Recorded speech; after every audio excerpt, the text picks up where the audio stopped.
नमस्कार, मैं हूँ रिया रजक और आप देख रहे हैं सिटी पोस्ट लाइव। कीर्ति सेनन और पंकज त्रिपाठी की मिमी मूवी आपने देखी जरूर होगी, किराए की कोक। अब बिहार सरकार ने भी किराए की कोक को मंजूरी दे दी है, तो इस पे क्या है ये पूरा मामला, इस पे बातचीत करने के लिए सिटी पोस्ट लाइव के संपादक दीपक शर्मा जी मौजूद हैं और मुकेश कुमार सिंह मौजूद है। इनसे हम बात करते हैं। सर, क्या है ये पूरा मामला? मामला यह है कि बिहार सरकार ने एक बोर्ड बनाया है। यह बोर्ड अब इसकी निगरानी करेगा कि जो किराए की कोख जो भी महिलाएं देंगी, जिसको इंग्लिश में वर्ड है सरोगेसी में किसी महिला का शोषण न हो, किसी महिला के साथ ऐसा न हो, ठगी का शिकार न हो। इसे ध्यान रखने के लिए, उनकी सुरक्षा सुनिश्चित करने के लिए एक कमेटी बनाई गई है, एक बोर्ड बनाया गया है, सरोगेसी बोर्ड, जिसकी अध्यक्षता सूबे के जो स्वास्थ्य मंत्री हैं मंगल पांडे वे करेंगे। उसमें कई डॉक्टर्स होंगे, कई समाजसेवी होंगे और बिहार सरकार ने इस बारे में आदेश जारी कर दिया गया है बिहार सरकार की ओर से। इसमें यह कहा गया है कि सरोगेसी जो है, अब सरोगेसी को बिहार में आप यह कह सकते हैं कि मंजूरी दे दी गई है, मतलब किराए की कोख को बिहार में मंजूरी दे दी गई है। देखिए, ऐसा है कि जिन भी माँ बाप के बच्चे नहीं होते हैं, उन्हें कैसी तकलीफ से गुजरना पड़ता है ये वही समझ सकते हैं, दूसरा कोई नहीं समझ सकता है। जिनको संतान है वो इस दुख को नहीं समझ सकते हैं कि एक निसंतान दंपति किस पीड़ा से गुजरते हैं। तो अभी आप देखते होंगे पटना की सड़कों पर जगह जगह IVF वगैरह के लगे रहते हैं तरीके कई तरह के, लेकिन उनसे भी नहीं हो पा रहा है, लोगों को संतान की प्राप्ति नहीं हो पा रही।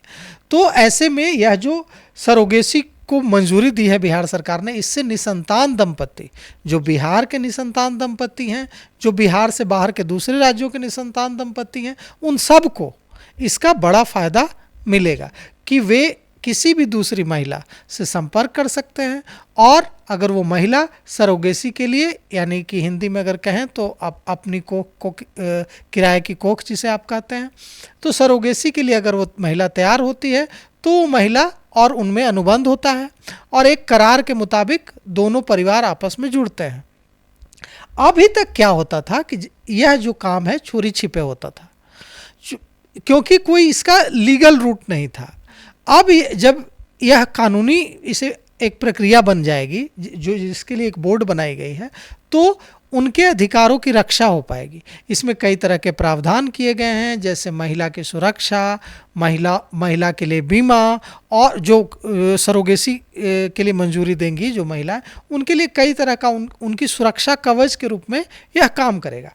इसके लिए देखिए, जो बोर्ड बनाया गया है, इसके लिए कमेटी जो बनाई गई है, जो बोर्ड बनाया गया है, उसमें कई लोगों को रखा गया है, जिसमें स्वास्थ्य मंत्री मंगल पांडे हैं, अपर मुख्य सचिव पदेन उपाध्यक्ष हैं। पदेन सदस्यों में महिला एवं बाल विकास विभाग, समाज कल्याण विभाग, विधि एवं विधायी कार्य विभाग, गृह विभाग के अपर मुख्य सचिव निदेशक विधायक हैं शालिनी मिश्रा, निवेदिता सिंह, श्रेयसी सिंह, भ्रूण विज्ञानी डॉक्टर संगीता, डॉक्टर दयानिधि कुमार, स्त्री रोग विशेषज्ञ डॉक्टर मंजू गीता मिश्रा, डॉक्टर स्मृति स्पर्श, डॉक्टर रीता शर्मा, अनुराधा गुप्ता, डॉक्टर शांति राय, सीमा पांडे, मंजू सिन्हा, शशि बलिहार और स्वास्थ्य विभाग के विशेष सचिव को सदस्य बनाया गया। तो यह जो कमेटी है, यह इस बात का ध्यान रखेगी कि महिलाओं के साथ किसी भी तरह का ऐसा कुछ ना हो जिससे उनका भविष्य खतरे में पड़ जाए। क्योंकि आपने शुरुआत में मिमी मूवी की बात की, मिमी मूवी मैंने भी देखी है और हमारे दर्शकों ने भी देखी होगी। ये बहुत चर्चित मूवी थी, जिसमें बिहार के ही मशहूर जो बॉलीवुड कलाकार हैं पंकज त्रिपाठी, उन्होंने अभिनय किया है। और कृति सेनन के अभिनय का फ़ैन कौन नहीं है। तो कृति सेनन ने उसमें अभिनय किया और बेजोड़ अभिनय किया है। वो जो पूरी मिमी फिल्म है, वो ये जो किराए की कोख वाली जो महिलाएं हैं, पीड़ित महिलाएं, उनके दर्द पर आधारित है कि कैसे कोई आता है और कहता है कि आप मेरे बच्चे की माँ बनिए, और फिर बीच में छोड़कर चला जाता है और बच्चा लेने तक नहीं आता है। अब उस महिला के सामने कितनी परेशानी आती है, उसी पर यह मूवी आधारित है। क्योंकि वो महिला जिसके शरीर में, जिसकी कोख में बच्चा होता है, वो तो अपना बच्चा मानती है। अब उससे उसका जुड़ाव हो जाता है, अब वो उसको छोड़ भी नहीं सकती है। तो ऐसे में उसके भावनात्मक जो अंतर्द्वंद है उस पर आधारित यह मूवी है। तो यह मूवी बताती है कि सरोगेसी तो अभी भी हो रही थी, बिहार के कई जिलों में हो रही थी, ग्रामीण इलाकों में हो रही थी, शहरी इलाकों में हो रही थी, लेकिन कोई सुरक्षा कवच नहीं था महिलाओं का। तो यह जो प्रयास है निश्चित रूप से सराहनीय प्रयास है और इससे उन महिलाओं के हकों की सुरक्षा हो सकेगी। हमारे साथ मौजूद वरिष्ठ पत्रकार यहाँ पर मौजूद हैं, मुकेश जी। उनसे हम बातचीत करते हैं कि ये सरोगेसी जो बिहार सरकार ने मंजूरी दी है, क्या फ़ायदा और क्या नुकसान हो सकता है महिलाओं को? देखिए रिया जी, ये बिहार के लिए बहुत बड़ी खबर है यह। लेकिन आपको यह भी देखना पड़ेगा कि बिहार वह प्रदेश है जहां हम कई तरह की समस्याओं से जूझते रहे हैं। यहाँ रोज़गार के लिए जो है लड़ाई हो रही है, यहाँ पढ़ाई के लिए लड़ाई हो रही है, यहाँ स्वास्थ्य के लिए लड़ाई हो रही है, यहाँ पलायन बहुत ज़्यादा हो रहा है। तो बहुत सारे अस्थायी ऐसे मुद्दे हैं जिनको आप चुनावी मुद्दे भी बनते हुए देखी होंगी और समाधान की तलाश आज तक जारी है। और यह जो व्यवस्था हुई है, आप एक खुद महिला हैं, लड़की हैं आप, और बिहार जैसे प्रांत में, जिसको हम पिछड़ा प्रांत कह सकते हैं, वहाँ इस कानून को जो है स्वीकृति मिल रही है। यानी कि एक तो कानून का दर्जा प्राप्त करेगा ही, जब सरकार ने यह फैसला ले लिया है तो यह कानूनी रूप भी लेगा। और निसंदेह ऐसे दंपति जो संतान विहीन हैं, वे अब सरकार द्वारा जो अब ये तय कर लिया गया है, तो उस कानून के दायरे में या इस फैसले के दायरे में अब वो किराए की कोख ले सकते हैं। हम इसे किराए की ही कोख कहेंगे। आप बिहार के विभिन्न हिस्सों में जाएं, वहाँ भी इस तरह का चलन रहा है। लेकिन इस तरह की व्यवस्था हमारी समझ से सरकार की बड़ी पहल है। और विदेश से भी लोग आएंगे, वो अब उनको भी संतान चाहिए। और हमें लगता है कि सरकार जब कोई कोख अगर देती है किराए पर महिला, तो उसकी हर तरह की सुरक्षा, स्वास्थ्य से लेकर के तमाम तरह की जो चिंताएं होती है वह सरकार की तरफ से की जाएगी। जैसा कि दीपक जी ने बताया कि इस कमेटी में कई सारे लोग होंगे, बड़े अधिकारी होंगे, विधायक वगैरह होंगे, और सारे लोगों की उन्होंने चर्चा भी करी है।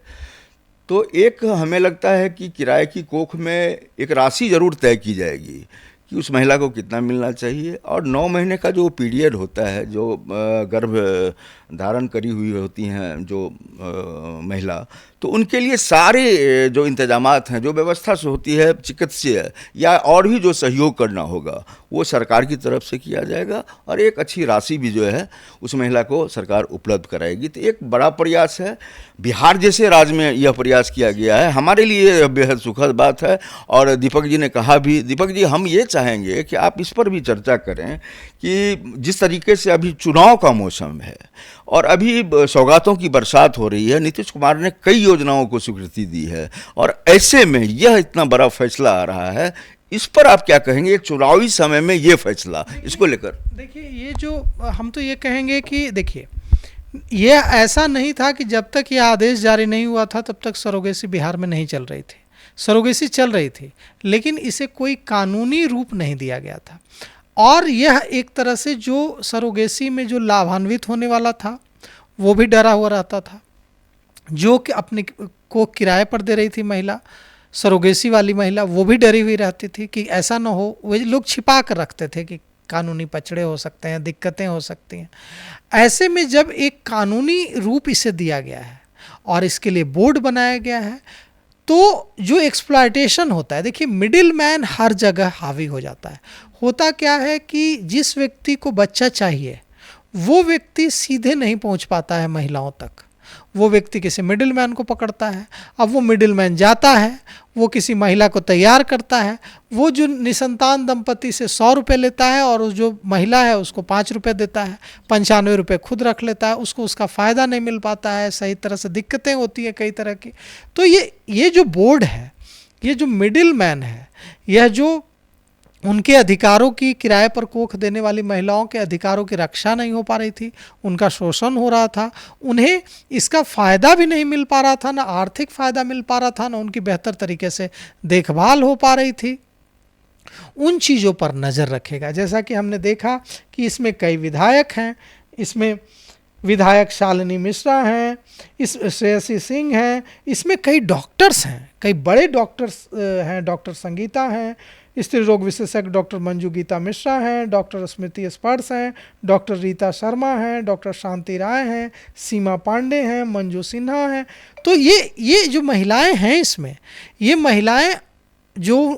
महिलाएं आएंगी बोर्ड की जानकारी में, उनके हितों की रक्षा करेंगी, ऐसा हम मानते हैं, और एक कवच के रूप में काम करेंगी कि उन महिलाओं का हक नहीं मारा जाए। उन महिलाओं को, जो महिलाएं 9 महीने तक बच्चे को अपने गर्भ में रखेंगी और उसके बाद अपने जिगर के टुकड़े को, कलेजे के टुकड़े को किसी निसंतान दंपति के गोद में डाल देंगी, उस महिला से महान कौन है जो अपने कलेजे के टुकड़े को, जिसे 9 महीने तक वो अपना खून देकर पाल रही हैं, और वो जैसे ही इस दुनिया में पहला कदम रखेगा वो उस पर कोई अधिकार नहीं रखेंगी, वो उसे एक ऐसे निसंतान दंपति के गोद में डाल देंगी जिसकी खुशियां वहीं से शुरू होंगी, जो रोज़ खून के आंसू रो रहे हैं कि काश एक बच्चा हो जाता। तो न उस महिला से दानी कोई है, न उस महिला से महान कोई है। लेकिन दिक्कत यह है कि भावनात्मक रूप से तो ये बात ठीक है, लेकिन होता क्या है कि उन महिलाओं का बहुत तरीके से शोषण हो रहा था और उनकी सुरक्षा के लिए कोई मैकेनिज्म नहीं था। तो ये जो मैकेनिज्म है, इससे निश्चित रूप से उन महिलाओं को फ़ायदा होगा, मिडिलमैन खत्म होगा, उन महिलाओं के अधिकारों के हितों की बात होगी और उन्हें इसका फ़ायदा जो नहीं मिल पा रहा था, जो बीच के लोग खा जा रहे थे फ़ायदा, वो उन तक पहुंच पाएगा। तो जैसा कि आप सुन रहे थे सिटी पोस्ट लाइव के संपादक दीपक शर्मा जी को और एक वरिष्ठ पत्रकार मुकेश सिंह को, तो अभी चुनावी माहौल चल रहा है बिहार में और उसमें एक इतना बड़ा स्टेप लिया है बिहार सरकार ने। आपकी क्या राय है, हमें कमेंट बॉक्स में ज़रूर बताइएगा और देखते रहिए सिटी पोस्ट लाइव। तब तक के लिए धन्यवाद।